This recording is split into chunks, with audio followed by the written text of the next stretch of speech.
Welcome to the Autism Advocate Podcast. I'm your host, Laura Hales.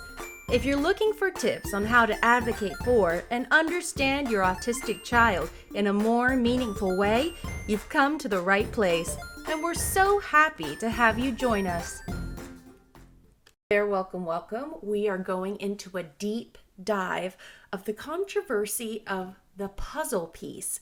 Now, some of you who are not super familiar with the autistic community might be saying the puzzle piece, but I thought that was the absolute symbol for autism.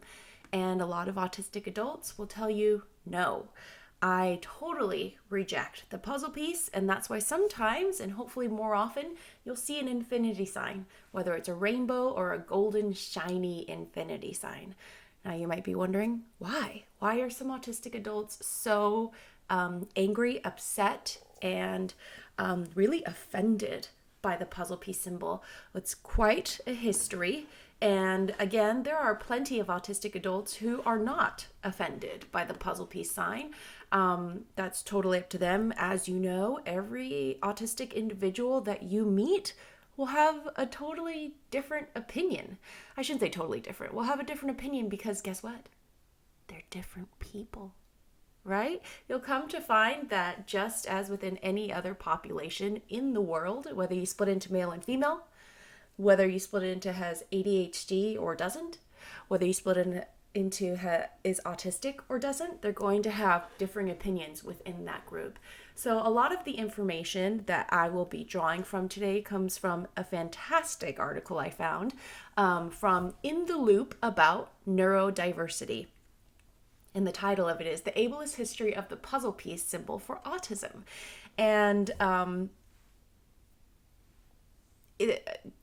we're mostly aware of a blue puzzle piece, for example, or perhaps a ribbon rainbow puzzle piece. Let's explain and get a little deeper into where those come from and hopefully help you as a parent or a teacher maybe have a new perspective. And I'm not trying to change your opinion on if this is okay or not, but I do want you to have an informed opinion so that you can better support and be compassionate for those you coming to contact with, or those who are in your class, or maybe those who come those who express that that's not something that they identify with.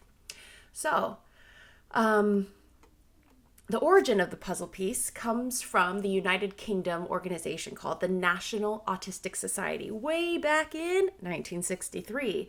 Now, for most people, that's feels like 40 years ago.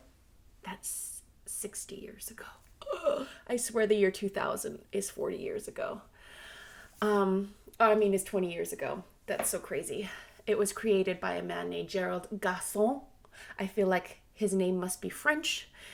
He was a board member for the National Autistic Society there, and he and the rest of the board have been quoted as to saying they believe autism to be a puzzling condition.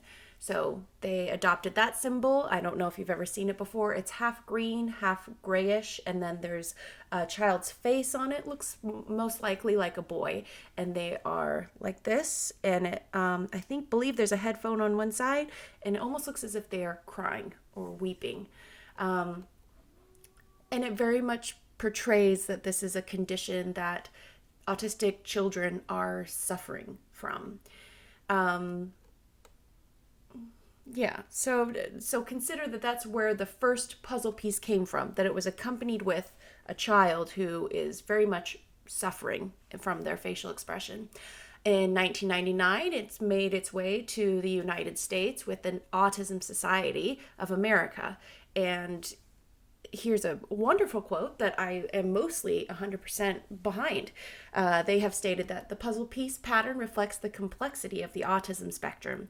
The different colors and shapes represent the diversity of the people and families living with the condition. The brightness of the ribbon, so this is specifically the ribbon symbol. The brightness of the ribbon signals hope that through increased awareness of autism and through early intervention and access to appropriate services and supports, people with autism will lead full lives able to interact with the world on their own terms. Now, I am not totally grossed out by that sentence. I do have concerns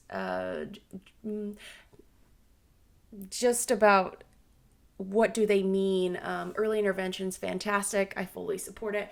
Access to appropriate services and supports. People with autism will lead full lives. I just wonder what they qualify as full lives. That's just my question. Anyway, what then we move forward to is that when it became very popularized was in 2005. Autism Speaks adopted the puzzle piece symbol and often makes it blue. Or, for example, they have a picture of a blue profile of a head that has puzzle pieces missing, and those missing puzzle pieces are projected onto the side, almost as if they could be taken from the side and placed inside the brain. It was used to spread autism awareness, and today that symbol is still on the Autism Speaks website. Autism Speaks has said in a statement that the blue Autism Speaks symbol piece has had a huge influence on raising awareness of autism around the world, which is why we believe it is still a worthy and effective logo. It represents the search for answers that will lead to greater understanding and acceptance of people on the autism spectrum, their diverse challenges, abilities, and strengths. So I'm all for that. I have no problem with that. Here is where a lot of autistic adults and other parents and other members of the community say, but here's the problem that I have. Autism Speaks has previously been quoted with statements such as, "This disease has taken our children away. It's time to get them back." Autism is not a disease, folks. They've also called autistic people, quote, burdens and, quote, tragedies. And they've called the rise in diagnoses for autistic children an epidemic. I want you to think about that. They've called the rising number of cases of autism an epidemic, as if it's taking over, as if it could be contagious, as if it's caused by environmental factors, an epidemic.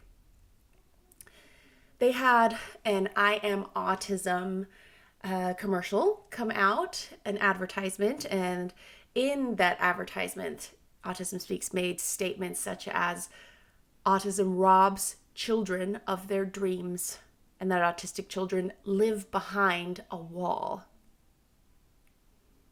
Do you see where the problems are starting to... I mean, when we're talking about you, perhaps someone who is not autistic, you can probably talk around or talk through the problematic ideas of what you're hearing in this and say, well, but maybe this and maybe they meant this more than this. But when we are talking about autistic individuals and their personal identities, they're also connecting these statements with their own personal experiences.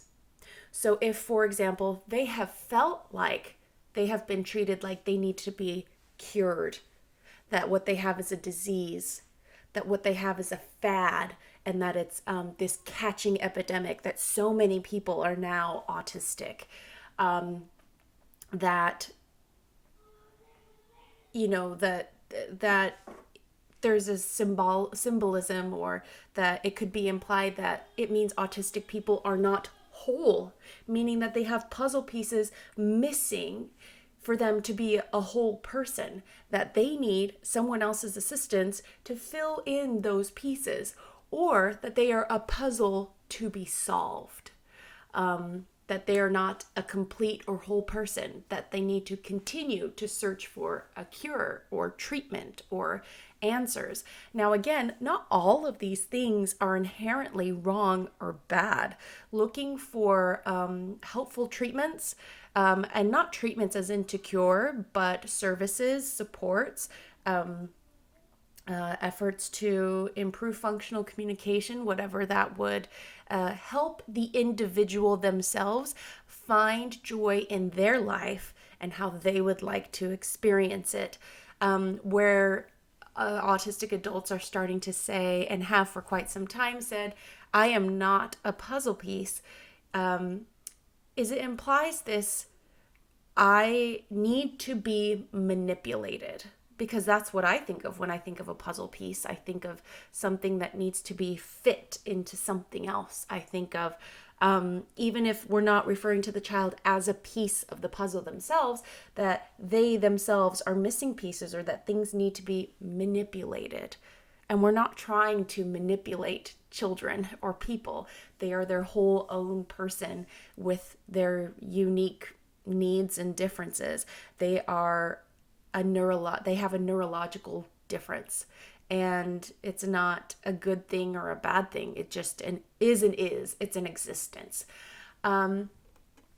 So a more positive symbol that many autistic adults have adopted is the rainbow infinity sign, or the golden infinity sign.